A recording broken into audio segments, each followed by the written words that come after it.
welcome to the press conference on the performance of the Philippine economy for the fourth quarter 2019 and full year 2019. I am Doreen Pagkatipunan of the Philippine Statistics Authority, and I will be your moderator for this conference. Let me now introduce to you the officials of the National Economic and Development Authority and the Philippine Statistics Authority. Please welcome Socioeconomic Planning Secretary Ernesto M. Pernia. We also have Undersecretary Claire Dennis S. Mapa. Joining them are Undersecretary Rosemary G. Edalion of NEDA and Assistant Secretary Rosalinda P. Bautista of PSA. To start our press conference, let us have USEC Claire Dennis S. Mapa, PSA National Statistician and Civil Registrar General, for the presentation of the performance of the Philippine economy. Good morning, everyone. The Philippine Statistics Authority is pleased to report the performance of the Philippine economy for the fourth quarter of 2019 and for the full year 2019. The gross domestic product grew by 6.4% in the fourth quarter of 2019. Bringing the annual growth to 5.9% for the full year 2019. Net primary income, or NPI, from the rest of the world grew by 4.6%, and gross national income grew by 6.2% during the fourth quarter of 2019. On an annual basis, NPI grew by 3.5% for full year 2019, driving the GNI to grow by 5.5%. For the fourth quarter of 2019, among the major economic industries, services recorded the fastest growth of 7.9%, while industry expanded by 5.4%, and agriculture grew by 1.5%. For the full year of 2019, services grew the fastest at 7.1%, followed by industry, posted a growth of 4.9%, and agriculture grew by 1.5%. With the country's projected population reaching 108.7 million, in the fourth quarter of 2019, per capita GDP posted a growth of 4.8%. This was 4.6% in the same quarter of the previous year. Meanwhile, per capita GNI and per capita household final consumption expenditure grew by 4.5% and 3.9% respectively. On an annual basis, per capita GDP, per capita GNI, and per capita household final consumption expenditure grew by 4.3%, 3.9%, and 4.1% respectively.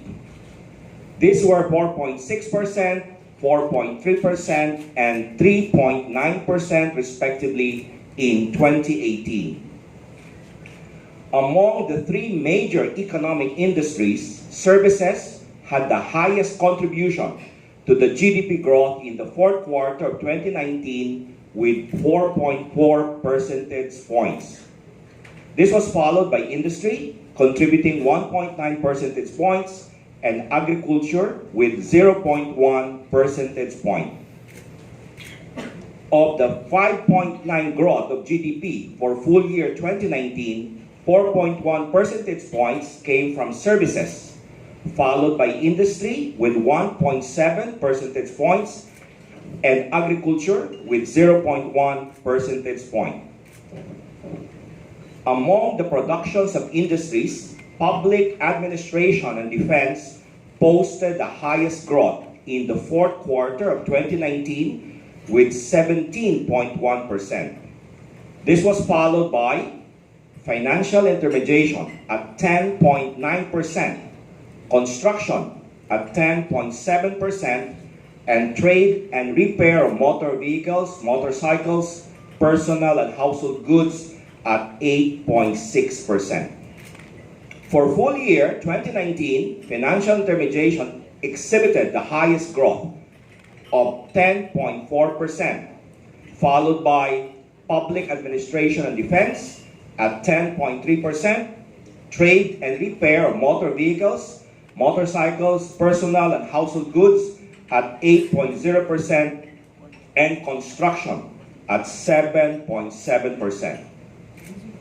Major contributors to the GDP growth during the fourth quarter of 2019 were the following: trade and repair of motor vehicles, motorcycles, personal and household goods, contributing 1.5 percentage points, manufacturing at 0.9 percentage point, and construction at 0.8 percentage point.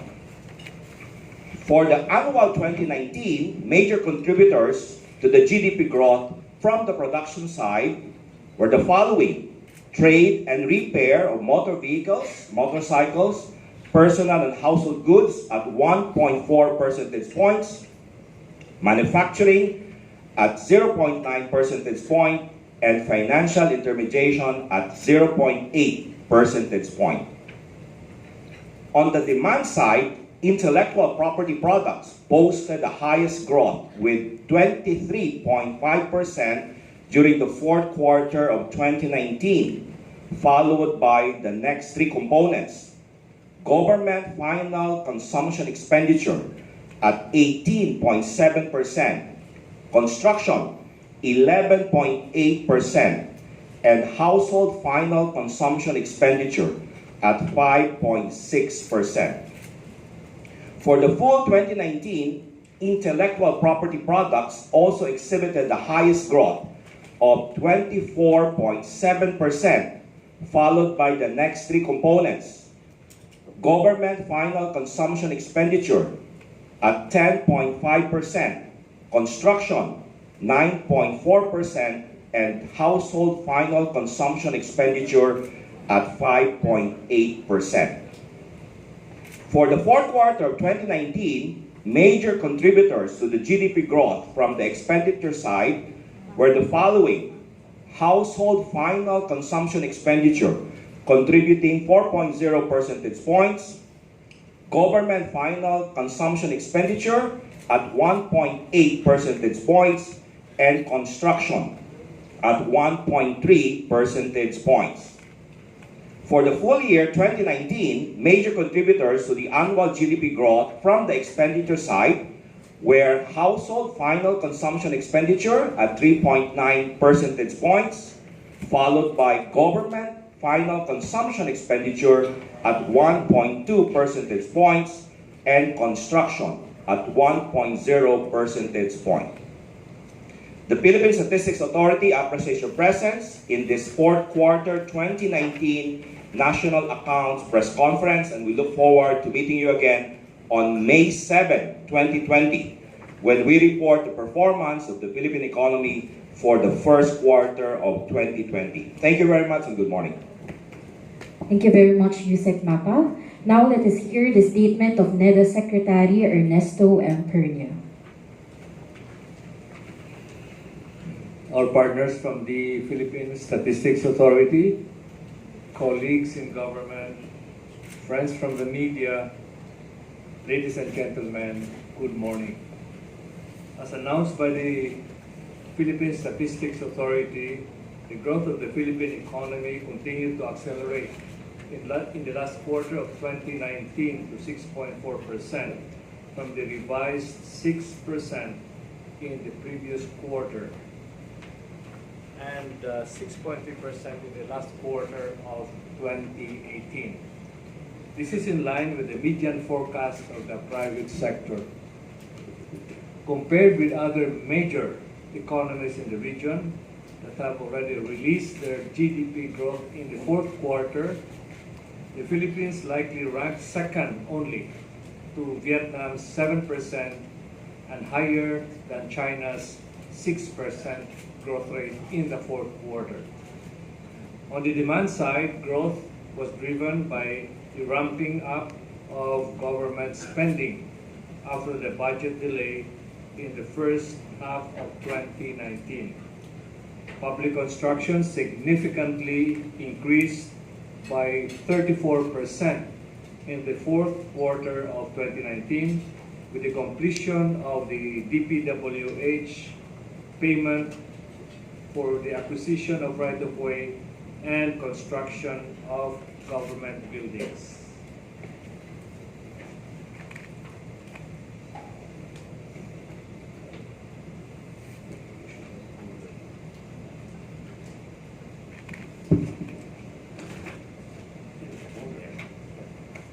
On the supply side, the 7.9% growth in the services sector was mainly driven by the acceleration of public administration and defense, trade, and other services.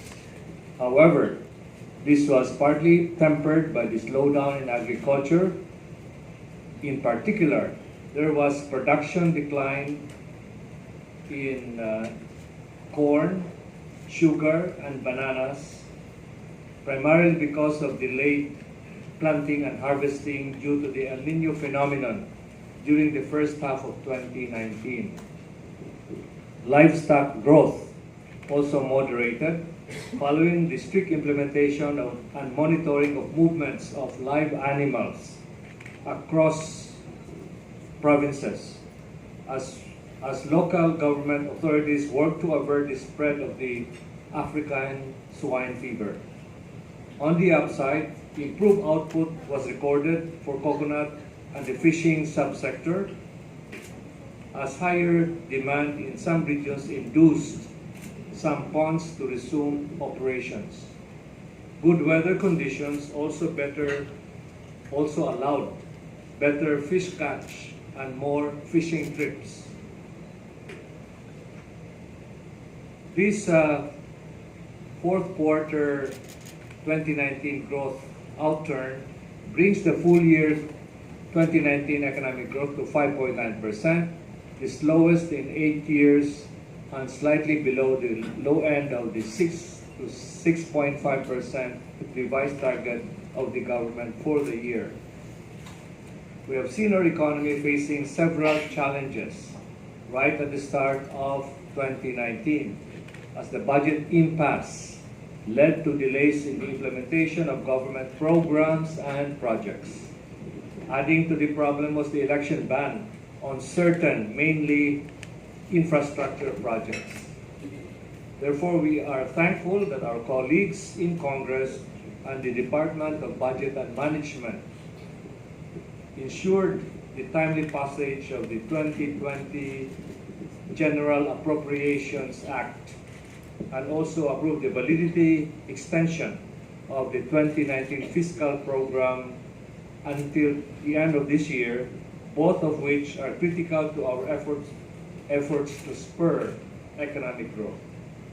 Going forward, there is a need to reconfigure budget and disbursement protocols that are more robust.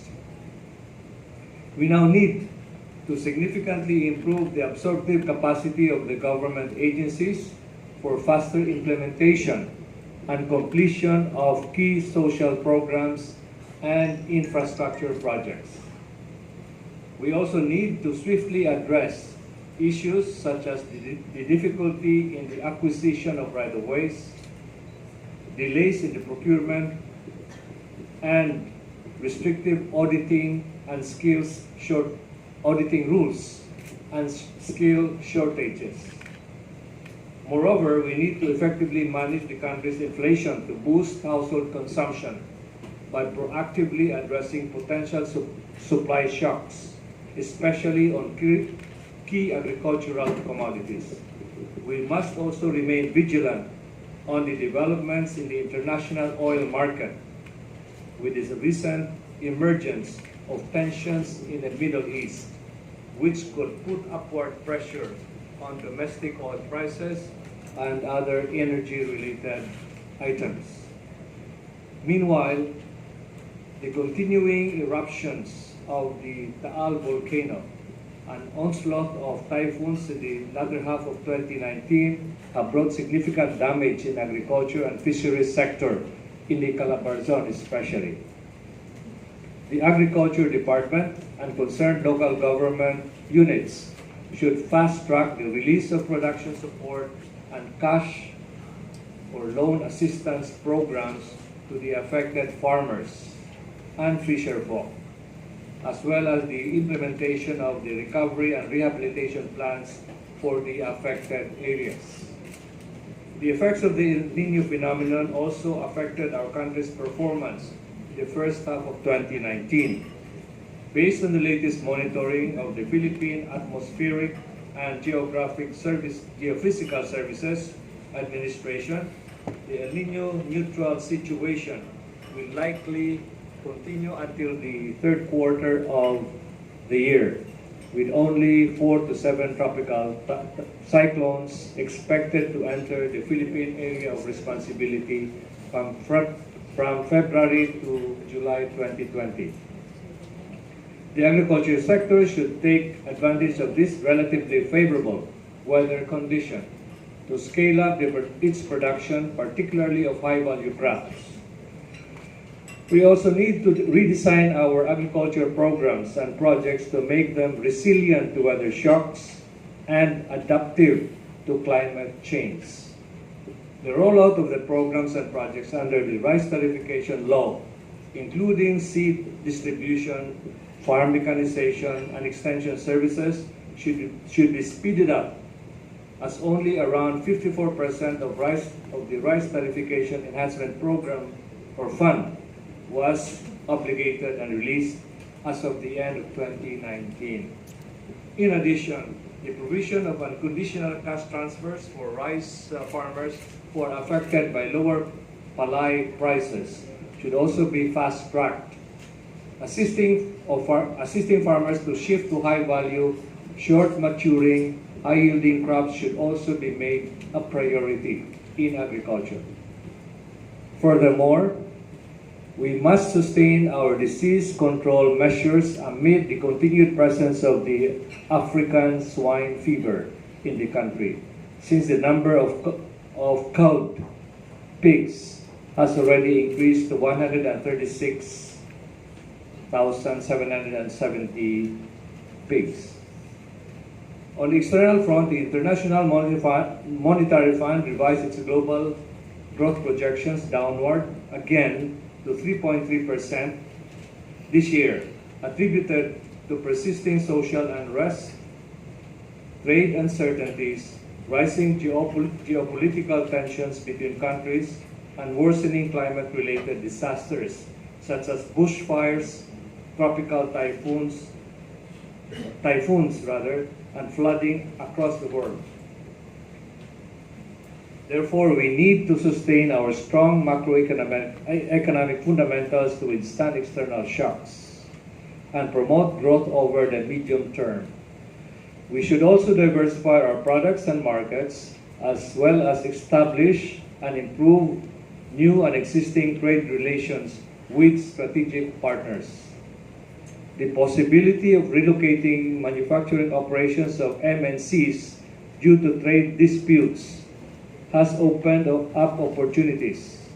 We must now identify specific products for which the country could be an alternative manufacturing base, bearing in mind the comparative advantage for domestic players. The entry of these MNCs and the international players could serve as a way to better integrate our domestic industries into the global value chain and bolster our manufacturing growth in the long run. We also need to pass industrial policies that are propelled by innovation to encourage private investments and increase the efficiency of conducting transactions with government agencies. These include the passage of the Corporate Income Tax and Investments Incentives Rationalization Act and the proposed amendments to the Foreign Service Act, the Public Service Act, and the Retail Trade Act to eliminate policy uncertainties that affect the country's business climate. Also, with the entry of the third telecommunications player this year, the passage of the Open Access Data Data Transmission Act should also be expedited to address barriers to entry of data service providers and reduce inefficiencies in network deployment. Given the rapid advancements in technology that give way to industries in the sharing economy, government must upend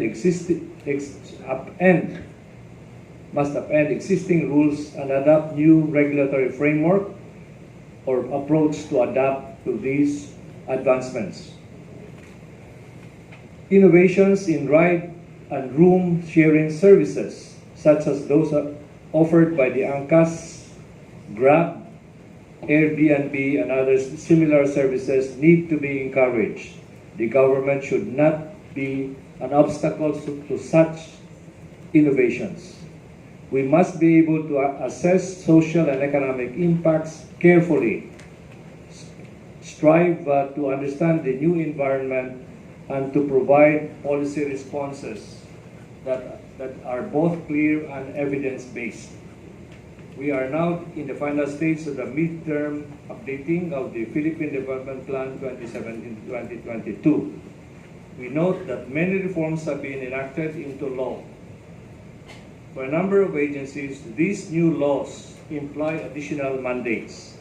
Furthermore, there may be a need to build capacities, develop new competencies and systems to fulfill the new mandates. We are still keen on pursuing further policy reforms over the next 3 years. Primarily, 1, the remaining tax reform packages, 2, the budget reform bill, 3, amendments to the BOT law, 4, the National Land Use Act, 5, the National Competition Policy, 6, Department of Water and Regulatory Commission, and 7, National Quality Infrastructure. Finally, we see the need to sustain the growth of the economy amidst a growing population and changing demographics against a backdrop of challenging global geopolitical, technological, and environmental changes. We recognize the importance of improving the capability of government to undertake continuing integrated, coordinated, and policy making at all levels and covering all sectors. To this end, we support the recent moves of Congress to strengthen the culture of planning in government. The proposed bills intend to strengthen vertical and horizontal coherence of plans, policies, and programs, and the eventual linkage to the budget. This promises to be something that will also ensure continuity of plans to achieve long-term development goals that will benefit even the future generations of Filipinos. We are optimistic of the prospects ahead of us as we remain committed to put in place better strategies to deepen reforms so we can get back on a high growth trajectory in the remaining years of the PDP towards realizing our long-term vision of a matatag, maginhawa at panatag na buhay para sa lahat ng Filipino ngayon at sa darating pang mga panahon. Maraming salamat at magandang umaga ulit sa iyo. Thank you very much, Secretary Pernia. Before we proceed to the open forum, may we inform you that the reference materials could be downloaded through the link flash on our screens. You may also access this through the QR code found on the infographics to be provided. You'll be given a minute to access the materials before we start the open forum. Thank you.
We now proceed to the open forum. We would like to remind everyone to please wait to be acknowledged before asking your question.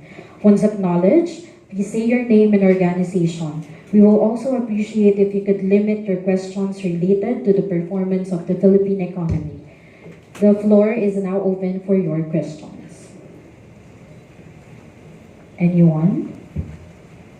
Yes. Mike, please. Hey, good morning. This is Ben of Inquirer.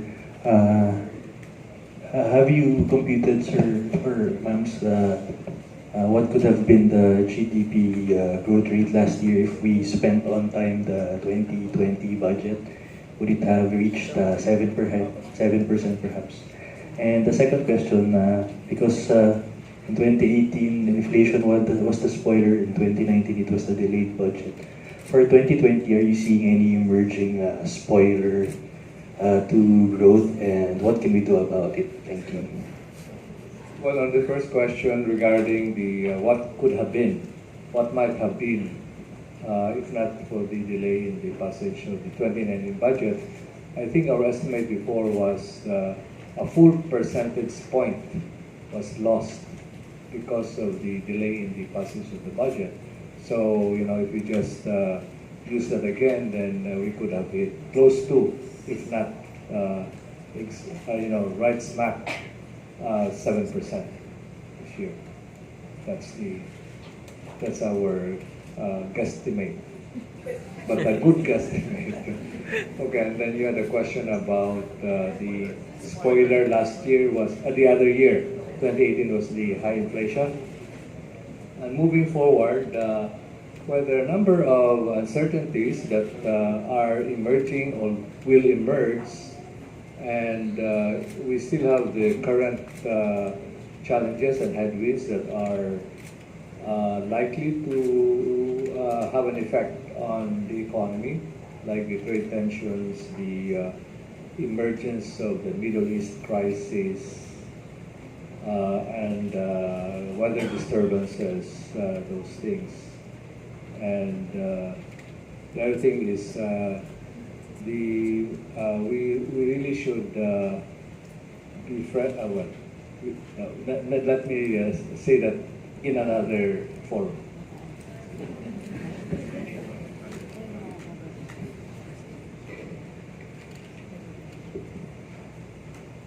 Thank you, Sec. Pernia. Do you have more questions? Yes, ma'am. Good morning, Celerina Monte from Manila Shimbun. Secretary Pernia, you have mentioned that because of this Taal eruption, there should be a need to fast-track the release of loans to the affected farmers and fisher folks, as well as the rehabilitation plan. So how could it be possible, considering that PHIVOX hasn't yet lowered the alert level and the people there were not yet allowed to enter their localities? Well, it's better to get started on releasing funds because, there's a lag, usually a lag from the fund source and the recipients. So it's better to do it right now. That's really the point. Sir, do you have any estimate as to how much could be the effect on the economy if this problem would drag on for at least a quarter? Because based on experience daw of those people affected, they were at the evacuation center during the previous eruption for at least 1 month. Yeah, well, we can only base estimates on actual happenings already, and our estimate for gun income or for gun growth of the different sectors is something like 4.3 billion for those for the area within the 14-kilometer radius, and 6.6 or 6.7 billion, 6.6 or 6.7 billion for the 17-kilometer radius. And so we still don't know how what would evolve if there's going to be a major eruption. There are minor eruptions now, and we don't know if there's going to be an eruption to the strength of the major one that already happened. Thank you. Mr. Bruce Rodriguez.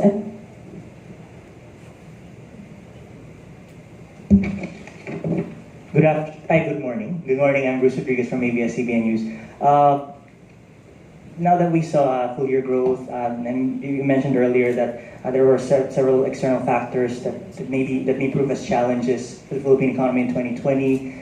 Pero there's another emerging risk po or threat. Maybe it's still premature, but could there be a potential economic impact of the coronavirus that's emanating from China? I'm sure that I think we have already at least one confirmed case here, but still it's largely kept to a minimum, or it's largely being in control. But could there be an economic impact? If hopefully not, but if this worsens? Thank you. You said a potential impact. Yes. Yes, there's always a potential impact when there is a disease, some like the coronavirus or the African swine fever and other ailments. Thank you. And sir, just another quick question. Also, among the other risks that analysts, some private economists are saying is the government's right now somehow the theme of maybe reviewing this supposedly onerous contracts, which is affecting sentiment right now. Could this may have a negative impact again on the economy, sir, since some are saying that they might hold off further investments if this drags on, or is there an assurance from government that this is for the better? Thank you. Yes, we have been getting some comments from businessmen as well as even the credit ratings agencies, and so I guess those remarks, those comments need to be to be considered by the authorities. Thank you. Hi po, I'm Ralphie with Rappler. For this question's for you, Mapa. I remember last time there was a brief discussion on reflecting online gambling in the figures. So is there an update to that, and can we drill down that figure already kung gaano kalaki yung contribution? Well, the online gambling are on the production side are actually reflected in different areas. No? But we are actually looking at, a working group is looking at the possibility of having, let's say, satellite account for this. But right now, these activities are actually reflected in the difference of indices of the GDP on the production side. I'm not sorry, sir, but do you have those numbers now, or that we can? Right now, we cannot really have the complete figure for this contribution, no? Because these are embedded on the different sub-industries. But will you'll be able to provide that hopefully soon? Right. The idea is to really come up with sort of a satellite account on the discussion. This is part of the discussion moving forward. Thank you, sir. Thank you. Next question. Yes, Sir Ben. To follow up, sir, on your comment on the review of onerous contracts, you mentioned the comments of the credit rating agencies and of business groups would be considered. When you say considered, are you going to be cautioning perhaps the DOJ or the DOF in terms of what exactly should be done for the president, because he has been the one saying all these pronouncements about these onerous contracts? So should they perhaps comment? Well, if the media have become sensitive to those comments, then perhaps the authorities should also look into them. What the answer? I mean, they're worth considering. I quite didn't get it, but it's like you're saying it's the fault of media, or the media seems to be reacting to them, right? To the comments. All right. So I guess I'm sure other people are probably have also heard those comments, and so all I'm saying is that the authorities should probably also consider those comments. sir. Thank you, sir. If I may add, no, I think the bottom line is that it's really a very delicate balancing act. So we do want to send a strong signal that we will not be tolerating these onerous contracts. In fact, I think one of the lessons going forward is that we should actually there has to be some sunset clause, a review clause at least. In this contracts, especially as there will be changes going that far ahead into the future. But rest assured that government knows that this is really a very delicate balancing act that needs to be done. Would NEDA have any estimate how frequent should these reviews be conducted to check on contracts if they are still attuned to the times? No, we do not yet have. But would you conduct perhaps a study to determine that? And also, would NEDA propose any legislation either or any executive order to put in place such type of review for all government contracts being entered into with the private sector? We will, if we are asked, then we will, we will oblige to heed the request. Thank you. Next question. Hello, good morning. I'm Shaniza from Philippine Star. I have a question for Secretary Pernia. Sir, still on the onerous contracts review. Sir, can you maybe elaborate on what kind of comments, inputs, or cautions have you been receiving from credit agencies and business groups regarding these developments? Usually the media are the first to to hear these comments. You are very fast. So, in fact, while we are still working in our offices, you have already heard these comments, and so you know what these comments are, right? Sir, but on an official level, what have they been appealing, if ever? What have they been warning about? Can you say, please, sir? What have they been saying, sir? Please, sir, on an official level. No, essentially that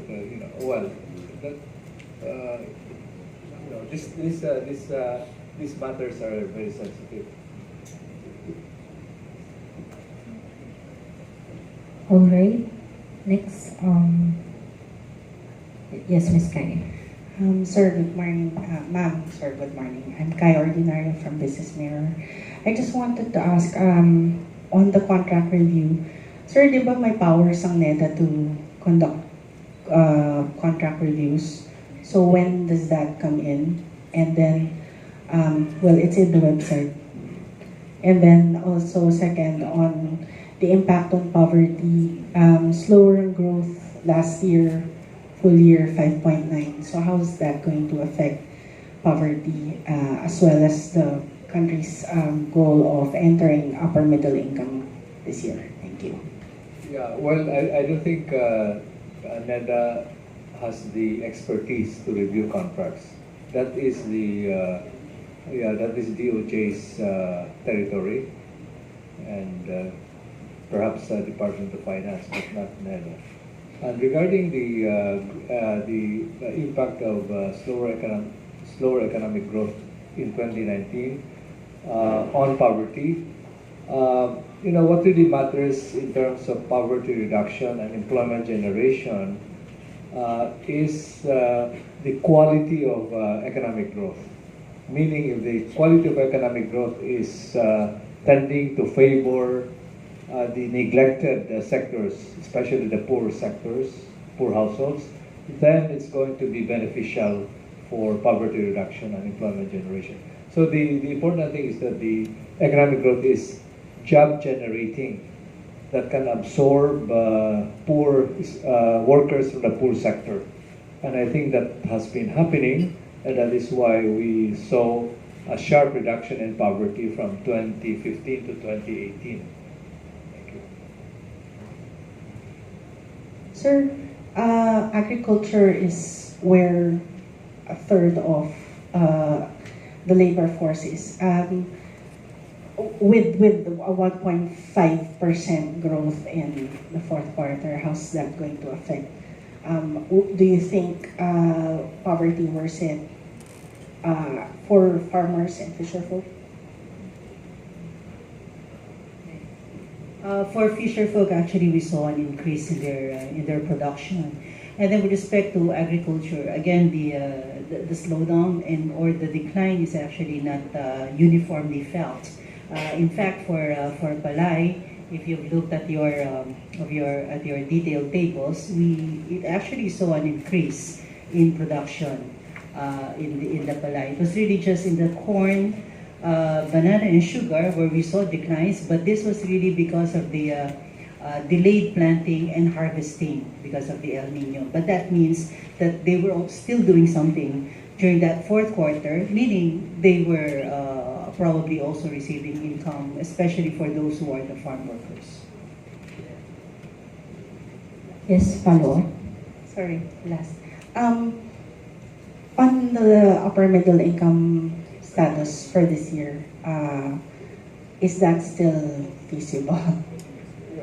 Well, I understand the World Bank is going to announce this year that that movement of the economy from middle income country to upper middle income country. Yeah. Given that they have the threshold for that they put together the metric for what is an upper middle income country. Thank you. Yes. Sir, good morning. I'm Cliff Benson from Nikkei. How much how much of the slowdown in exports was attributable to the U.S.-China trade war?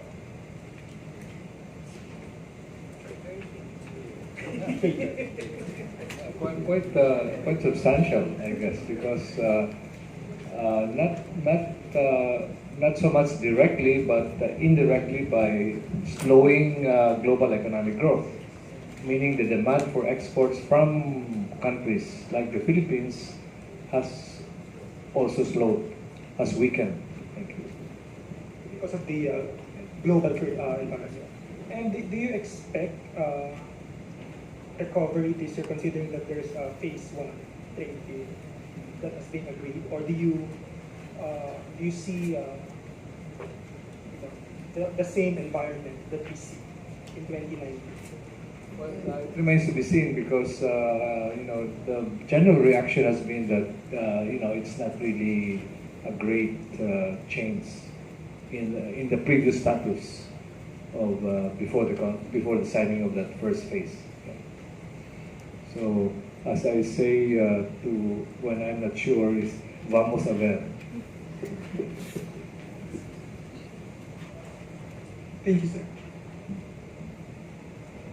Hi, good morning, sir. I'm Jerome Morales from Reuters.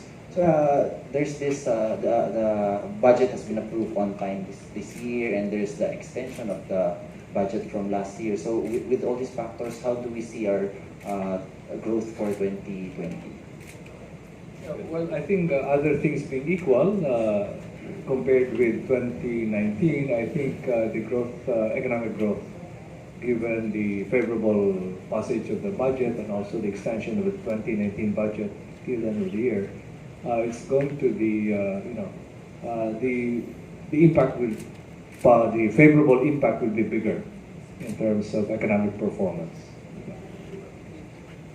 And just to add to that, the DBCC target is that the GDP growth rate will be between 6.5% and 7.5% this year.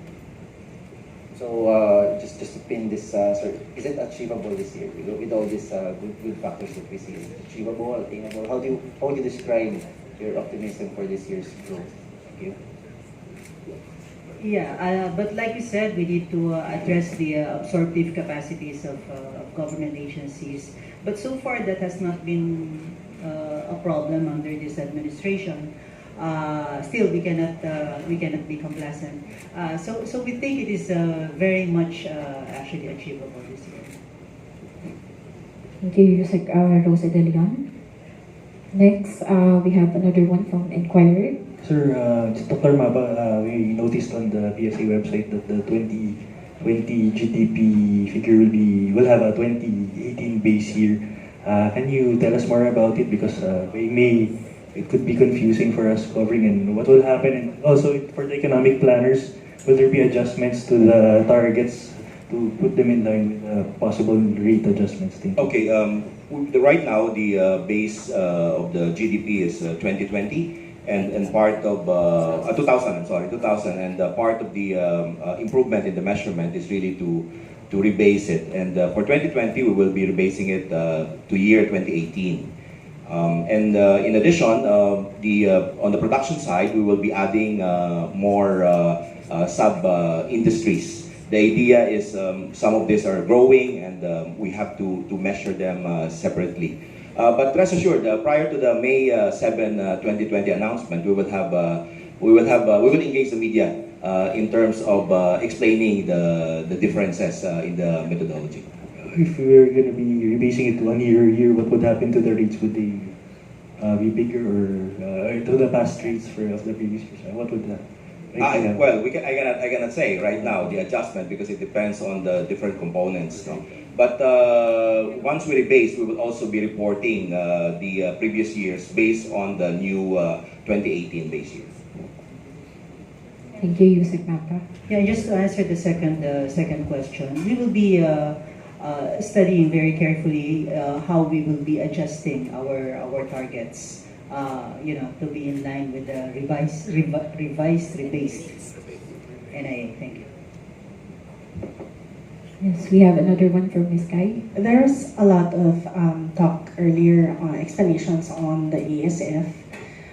Is the NEDA recommending a higher budget to address these kinds of diseases? Well, particularly the ASF, the African swine fever. Thank you.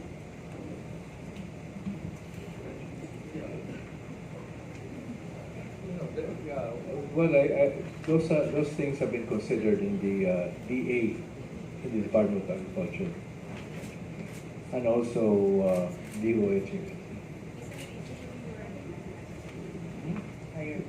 Would you recommend a higher budget given the impact of these kinds of diseases on GDP? Actually, mataas naman ang budget. But I think what is needed really is for them to have stricter quarantine procedures, improve also yung mga management of the care and management of the livestock. I think this one started because they were not using yung feeds, yung commercial feeds. So this is something that I think going forward can be addressed more effectively, but it requires, like we say, redesigning yung mga programs and projects of the department. Thank you. At this point, we only have time for 2 more questions. Any questions from the media? Yes. Secretary Pernia, you mentioned something about easing the restrictive auditing rules. How big a factor will government spending be for growth this year, and what are the specific restrictions in the existing auditing rules that could hamper growth? Many government officials are worried about what the reaction would be of the COA on what they're doing. For example, I won't give an specific example, but that has happened. Things don't get moving faster than they should be because of slower decisions on the part of the officials. They have to consult so many other officials,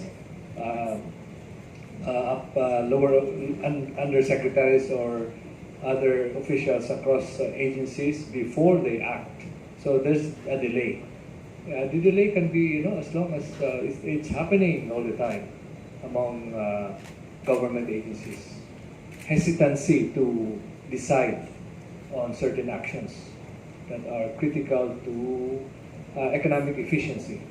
Thank you. Thank you, Sec. Pernia. For the last question from Nikki, you were raising your hand, sir. Oh, okay. For the last question, anyone? Yes. Good morning, Elizabeth from Abacus Research. Just a follow-up question on the rebasing. You mentioned that you would be adding some sub-indices. Can you provide more detail on the nature of these indices? And also, will you also be rebasing the inflation numbers? And will this, if so, will this be based on 2018 as well? Okay, for the additional indices in the production side, if you'll notice, there is a line there, other services, and we will be expanding this. We will be adding education, health. So these are some of the factors. I think there will be additional information technology. So we are expanding the various sub-indices of the productions on the production side. For inflation, we are still maintaining the 2012 base for inflation, and for January of 2020, we will be reporting the inflation on February 5. And in addition to the headline inflation, we'll be reporting also the inflation of the bottom 30%, which is now rebased to 2012. Thank you, Yusek Mapa. So this concludes the open forum. Before we end this press conference, we would like to inform the public on the conduct of the 2020 Census of Population and Housing this coming May 2020. The 2020 CPH is a nationwide undertaking of the PSA. It will be the 15th Census of Population and the 7th Census of Housing in the country since 1903, when the first census was conducted. The PSA enjoins the public to support and actively participate in the 2020 Census of Population and Housing. Sama na, census na. Again, thank you very much to our resource persons for this press conference. Secretary Ernesto Pernia, Yusek Claire Dennis Mapa, Yusek Rosemary Edelion, and Asek Rosalinda Bautista. To all the attendees of this press conference, most especially our friends from the media, thank you very much and good morning.